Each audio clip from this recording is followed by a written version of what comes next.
всъщност нещото, което аз винаги съм предлагал, дори и на хора от бранша, които се занимават, е да си партнираме, защото само по този начин можем да намалим последствията от излишните разходи за клиента.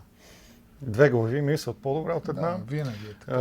Още повече, аз мисля, че обратната връзка, която вие може да получите и от сервизите за по определени други ситуации, също е полезна. Да, полезна и ние също получаваме много информация от хора като него. Тя винаги е полезна, информация излишна няма, така че партньорството в такъв случай винаги е по-добрия вариант, отколкото да решите, че като си купите нов турбокомпресор и сте си решили въпроса.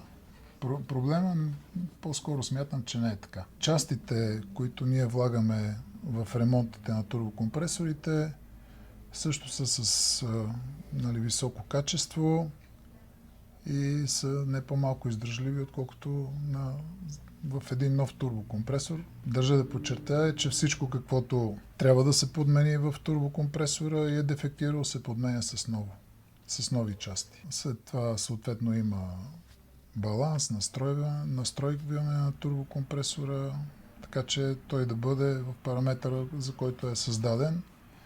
И най-важното още веднъж да се установи откъде идва причината за повреда на турбокомпресора, за да се отстрани тази причина и да има хепи енд, както се казва.